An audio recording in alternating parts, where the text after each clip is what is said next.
Hi, welcome to the Compassion Project. My name is Jane Smith, and I'm here today with Jennifer Cavender, and I'm super honored she's here. Welcome, Jennifer.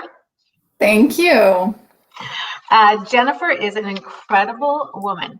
She is authentic, compassionate, peace-driven, and she has learned that you can experience true freedom, joy, and success when you release the pain of your past. And this is so important. We all need to be able to release the pain of our past. Jennifer grew up in a very unstable environment, and therefore, as an adult, has always made the safe choices in life. I really think a lot of people do that too. So I think we can have an interesting conversation today. She lives in Torrance, California with her husband of 20 years and her two beautiful daughters. Kristen is 16 and Emily is 10. Jennifer has also worked as a chartered professional accountant for over 20 years, and that's a very safe career, I have to say. She created a good life for herself, a safe, stable life, yet it was unremarkable. Something was holding her back. And today we're going to talk about how you can let go of her past, and she's going to share her story and how you can create a life of freedom and joy. So yeah, I'm excited to chat with you. And I just feel like we all have stories, and it's important to share because other people relate and know they're not alone, and they can learn from it, right? Absolutely. Yeah. So let's start with, actually I want to start with yesterday, because yesterday, was it you jumped in a freezing cold lake? The ocean, actually. Oh, you jumped in the ocean. You jumped in the ocean yesterday. How was that? We'll just quickly start with that, because Yes. Okay. So, in addition to, some of the emotional pain and things that I released over the last several years and really have been sharing with others on how to do, I have always struggled with pain in my body. And so this comes and goes, and this is something that I think that I deal with, and then it comes back at times when, you don't expect it. And during 2020, I let a lot of stress build up. I let a lot of other things come in and start controlling my day, my time. Yeah. And by the end of the year, it just all started to come up. And as soon as I relaxed and took some time off for the holidays, it hit. And I had, all of these, it's usually my back. And in this moment, it was my low back. And I was doing all of these things, chiropractor, massage, and it wasn't getting better. And it was slow recovery. And I'm still struggling with it. 3 weeks later, this started the first day of the year. So New Year's Day. And so, I've always been really into breath work. And there's a guy that teaches breath work, and in combination with ice baths. And he teaches how it can heal your body. It can heal a lot of different things. And I've known of this for 2 years, and I kind of have been a little bit called to it, but I was always like, I like to be warm. Like, if you know me, I do not like to be cold. And so I was like, maybe not for me. But I was so tired of the pain in my body. And a few of my mentors and people that I am in a mastermind with had been doing this recently. And I got up yesterday morning, or I went to bed yesterday night, and I said, you know what? I'm going into the ocean tomorrow morning. And I said, I need to get through this fear, and I need to show myself that I can be in control. And I'm not going to let the fear control me anymore. So I got up early. Nobody was awake in the house. I put on my bathing suit. I put my sweatshirt and my sweats on, and I drove to the beach. It's only 5 minutes from here. And I got there. I brought a piece of paper with my limiting beliefs on it, my limiting words. Yeah. I burned that piece of paper on the sand. Good for you, yeah. And then I ran into the ocean. Oh my goodness, how was it? I've actually never done, like here in Canada, they do the New Year's Day swims. It's like ice cold. And I do know the value of that, the ice cold and the breath work. And I I take ice cold showers, but I've never. How was it? Did you actually run in, or did you like freeze and? No, I just ran because I told myself if I want to not do it or if I want to back away, I'm just going to take the next step. I'm just going to focus on the next step. And so I was Good just for you. focusing on every step and I was like, I have to run. I have to run. Okay, that's And awesome. it was 50 degrees outside. And so I ran in and I just kept going. And then when it hit my chest, like the waves, right? Because there's one thing about like dunking yourself, but when the wave comes, it was like, Wow.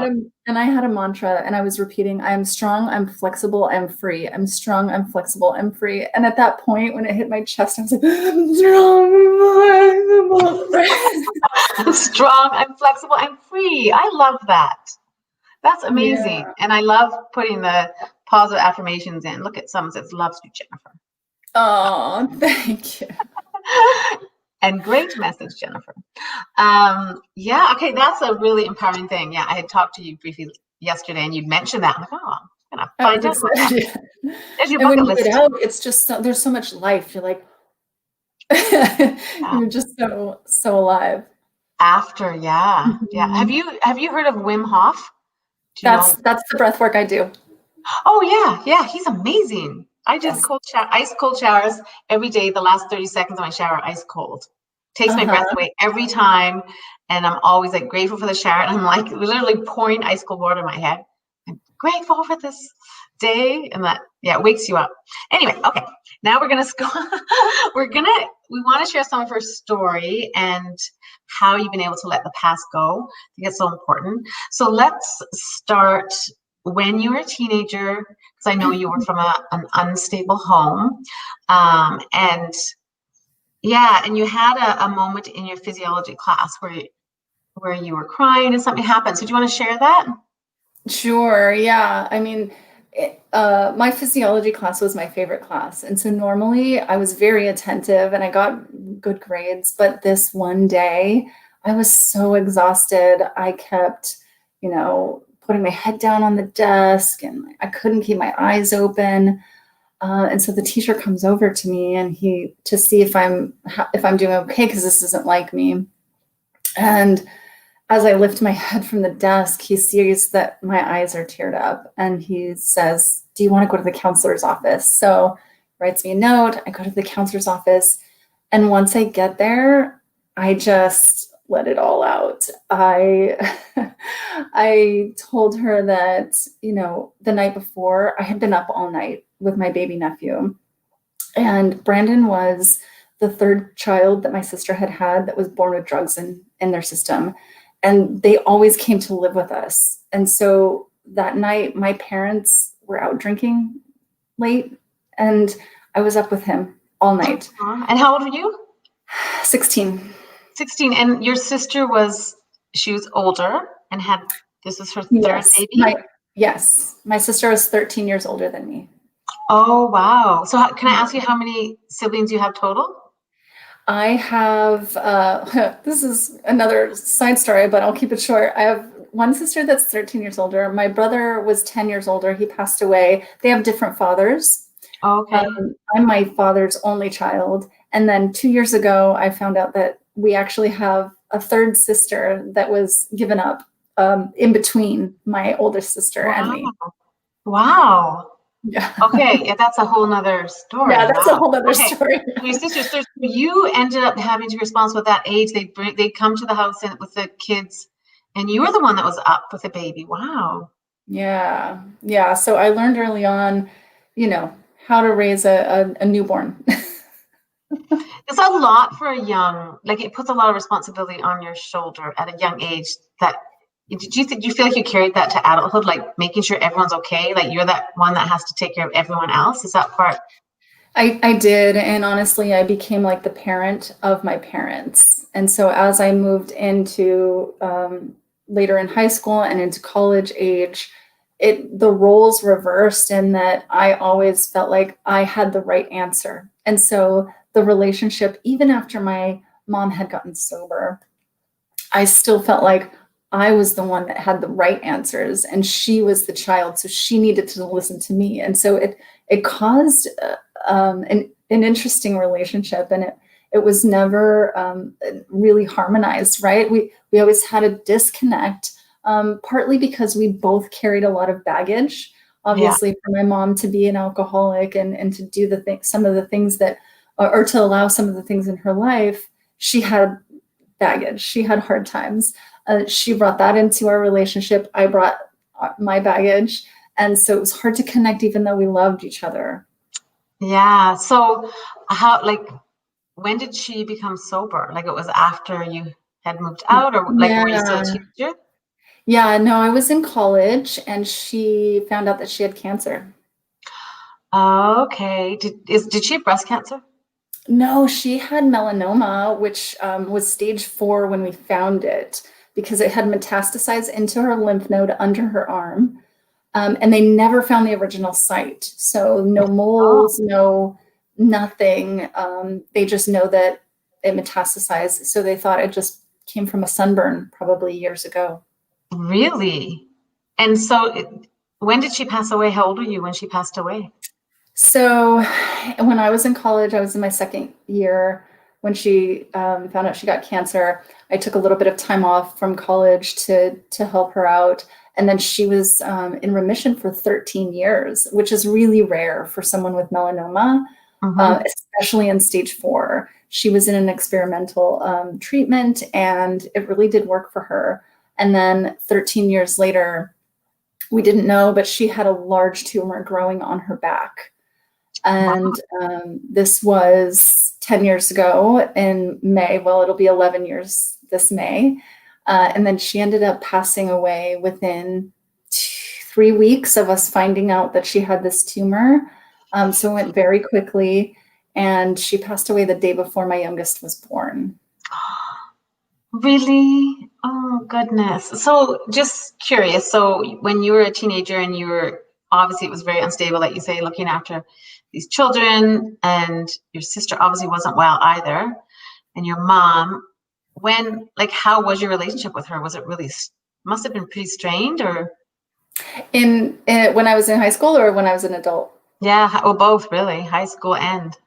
Yeah, I mean, in high school, I always just thought, like this is what I have to deal with. It's okay. I'm strong. I didn't see a lot of normal families, what you would typically call normal families. We didn't live in an affluent area. And so most of my friends had divorced parents and all of those things. So I just thought like, okay, this is how life is. Yeah. But I did have really grounded support from my church family, and so they were amazing for me. And so as high school, it wasn't that bad. I just thought, okay, this is how life is. But as I became an adult and I started to realize, ooh, this was rough. Yeah. And I started to move into that role where I wanted to be the parent and I wanted to make her do all of the right things. Then it became strained and it was difficult for us to connect. Wow. It's crazy. It's just And my interesting. mom was very loving. She was so loving. And I was always just like pushing it away because I resented her. And in that moment, that I talk about in my story, I really realized what I was doing to the relationship, that it wasn't just her, that I had a big contribution in the fact that, our relationship was strained. So this was when you were driving, when you had that moment. Do you want to explain that? So your mom had been passed away for a few years, and then, yeah, I think it was beautiful in your story. I'd love you to share that. Yeah. My mom had been gone maybe 5 or 6 years. And I was driving home from work, and it was evening. I had worked a long day, and I noticed the most beautiful full moon outside the car window. And for some reason, it just caught my attention, and I became really emotional. And I had this overwhelming sense of gratitude. And I started to think about my mom, and I get chills as I think about it now, but I started to think about her and how, she loved me so much, but I never really allowed her to. Even after she became sober, I still held on to that resentment and the pain that I had experienced as a child, and, blamed her basically for being the way that she was. And I got so emotional, I had to pull over. So I pull over to a parking lot, and at this point I'm sobbing, and I put my head down on the steering wheel and I'm praying, and I'm asking my mom to forgive me. But more than that, I'm forgiving myself. And as I did that, I felt this amazing release of all of that pain, decades of resentment Wow. and pain that I kept telling myself I didn't have. I said, no, I don't have daddy issues. I don't have mommy issues. I'm a good person. I have a successful career. I have a good marriage. All of these things I've created are good, stable, safe. But I was lying to myself. I did have that.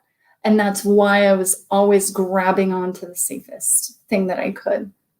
So as I lifted my head from the steering wheel and I felt that release, no joke, the radio comes on automatically. I didn't touch it. And there was a song playing, and that song said, "We're gonna be legends, gonna get their attention. Got this feeling in our souls we carry. It's about to be legendary." Wow. And as that song played, it started from the very beginning, it played all the way through. I knew that nothing was going to be the same for me. And I finally felt free to grab on to my dreams, to release that pain so that I can grab on to my dreams and the things that were truly in my heart that I wanted to do. Wow. That honestly, that's so interesting. It's so empowering. So it's like really to let go of the past. It's not just about forgiving the people that you think have hurt you. It's forgiving yourself. That's where the freedom is to forgive yourself, because in every relationship is two people. It's like and your mom's responsible for her life and her choices, and you're responsible for yours. And I think lots of times we look back and we can blame. I mean, my mom was an alcoholic, same, and I was a middle child, and we had a lot of issues. Very loving mom, and there's a lot of time I blamed, and then, but Tony Robbins, I love Tony Robbins, and he says if you're going to blame for the bad in your past, then you better blame for the good too, because you wouldn't be who you are if it wasn't for your mom or how much she loved you or what. And so you have to blame for the good. And I always think that's really powerful when you think, okay, there was good too. Right? We can, a lot of people go back and focus on the bad in their past and just hold this blame their whole lives and never let it go. And yet I look at my mom, or you look at your mom, and my mom's now 82 and she's full of wisdom and adorable. But she was living her life, and it wasn't to do with me. It's how you think about it. You know what I mean? Your thoughts. Absolutely. Yeah. Absolutely. And as you grow into an adult and you start to really experience hard things in life, I now understand what it's like to want to choose a chemical to make the pain go away for just a moment. I don't choose to do that in my life, but I know what it's like to want to, right? Yeah. And so really understanding that gave me such a better ability to let that stuff go. And for me, I always blamed my mom for the good. I did. I said, if I didn't go through these things, I wouldn't be the person I am. I wouldn't be the strong person I am today. But I never admitted to myself that there was resentment. And I pushed it down so deep that I just told myself it wasn't there. It's interesting. Yeah. So you went along your life and you created this like really good life. It's similar to me. I was the same. I'm good. Everything's fine. And it's normal to have fights with your family and do this. But I have a good life, nice house, husband, everything's good. And then all of a sudden something happens, and it's like, when you become aware of how you think, and be grateful for everything that you have, like true gratitude. Do you practice gratitude? Yes. Yes. I find that's life-changing. Not just saying you're grateful. Deep gratitude every day for every little thing. When you wake up, thank you. Like, thank you for my feet to walk to the shower. Like, thank you for everything. Yes, and I love what you said, and it actually reminds me a little bit of Tony Robbins too. I'm doing a Tony Robbins challenge right now. He's doing like a 5-day challenge. Oh yeah. He talks about incantations, right? So not just having an affirmation, but feeling that affirmation, bringing that feeling into it. Like, yes, I'm strong, I'm flexible, I'm free. I'm strong. No, your mind's not going to believe that, but I'm strong, I am flexible, I am free, right? It's the same thing with gratitude. I can write down all my gratitudes in a journal every night, but if I don't feel it, if I don't feel into it, what is that going to do? It's not going Yeah. to change. Mm-hmm. And that's the practice of gratitude. And it changed my life. Like when I don't know, it was 4 or 5 years ago when I thought, oh, all these people with personal growth are all talking about gratitude. I honestly thought, I'm a grateful person. Like, I'm already grateful. That's how I felt.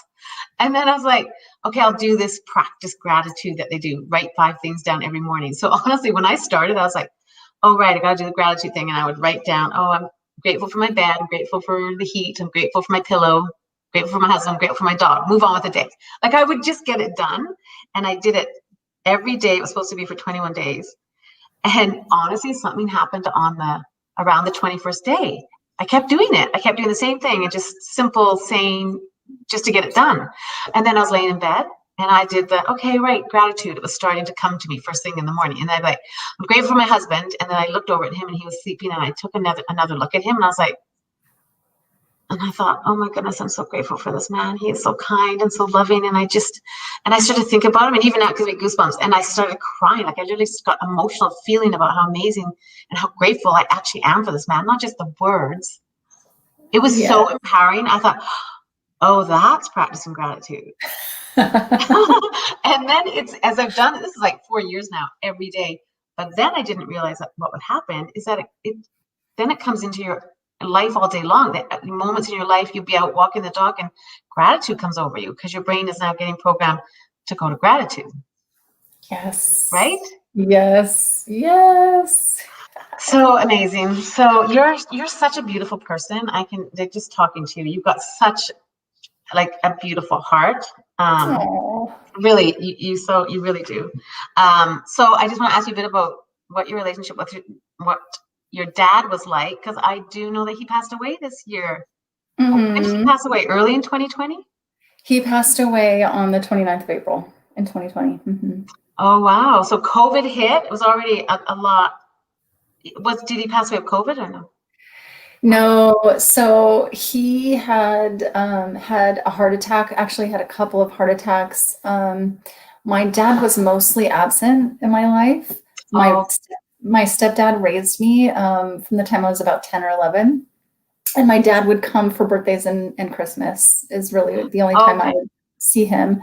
And then as an adult, once I had my first child, my dad wanted to be, heavily involved. And he was like, I'm not going to do to my granddaughter what I did to my daughter, all of these things.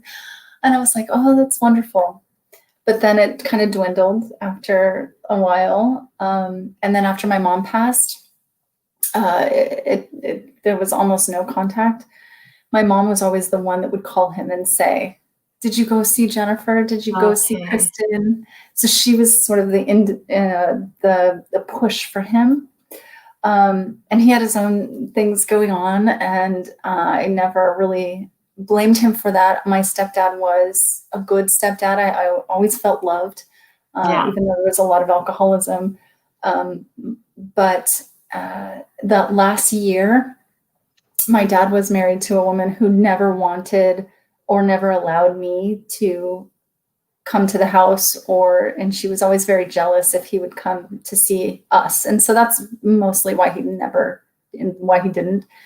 But that last year she called me and she said, you need to come see your dad. He's in the hospital. He's very ill. And we had a very nice conversation. And so I got to spend the last year visiting my dad and not having that sense of this other person doesn't want me around. Oh, that's good. So it really was it was a beautiful time for me, and it was perfect. Like God always works things out perfectly, right? Even though I I felt like I didn't have resentment for him, and I sort of understood his path in life. Um, I just wanted him to feel like I didn't want him to regret anything. Yeah. And so, you know, I took my girls and all of those things. But the last time I saw him was like Christmas. And because I was traveling and working a lot, and then when he got sick again in April and went into the hospital, we weren't able to visit. So You must feel so good though about that last year, you know? And yes, I think yes. it's so important too, and for people watching, it's like when you really realize that how hard it is to change ourselves when we have something, it's almost impossible to change someone else. And I think when the biggest gift you can give another person is to just say, I accept you as you are. I love you as you are, not need to change them. And for things to change, we have to change. For things to get better, we have to get better. It's not about hoping that person will change so that we can get along with them. No, you need to be stronger, more confident in yourself. Like, I think it's really powerful to know that, Yes. just take responsibility and say, I'm the one that needs to change, and I can love you from afar and wish you well, and know that you've got your own life experience, but it's not about Not us, about you know? me. It wasn't about me at Yeah. all. But I want to read something because I just thought it was beautiful. You wrote on your Facebook about your dad, and I thought this is so beautiful. She wrote, this is on May 10th. The sparkle, hope, and joy of life is born into us all, but somehow, if we are not careful, we let that joy be snuffed out and replaced by fear and sadness. We all have a choice. We can choose joy, love, hope, and life. And I thought that's so powerful, that we really are born full of joy, love, hope as little children, all of us. And then throughout life, that things happen. I mean, and then I think as we get older, we have to try to get back to that place of hope and joy. That's really what we're all on this journey, right?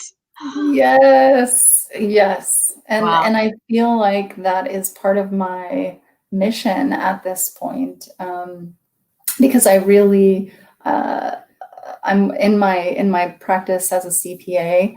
I'm within a firm of about 90 people, and I've been doing a lot of consulting work where I'm helping organizations be more effective.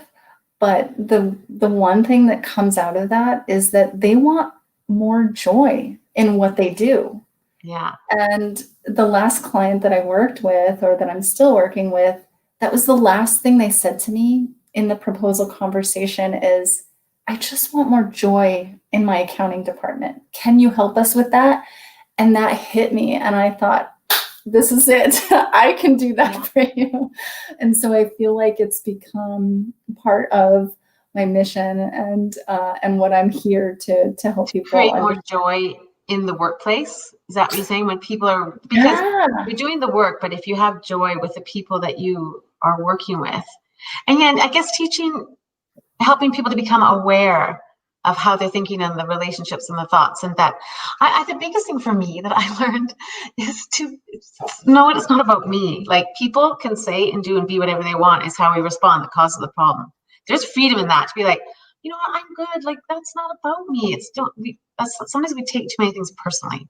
Oh, look at, Mhm. this is so true. You're so sweet and sparkly. You Oh, are. I'm You sad that I are. can't see who those comments are from. I think it could be Kristen. We'll see, but we probably should finish up here. Your doll. Yeah. And so you have a business. We can certainly put the link in the comments. You have a coaching business, is it? So I have I work for a CPA firm, and we have an advisory practice, and I do a lot of the advisory work. And through that, I've really started to adapt this method, and we do business consulting, but also coaching for individuals Okay. that are leaders in the business. Okay, that's cool. Yeah. So do you have a link you can put in the comments after? Sure. Yeah, we'll do it after. And then just the last thing is, what advice would you have for someone who is watching and is struggling right now to let go of something heavy in their past? They would be the Yeah, first step.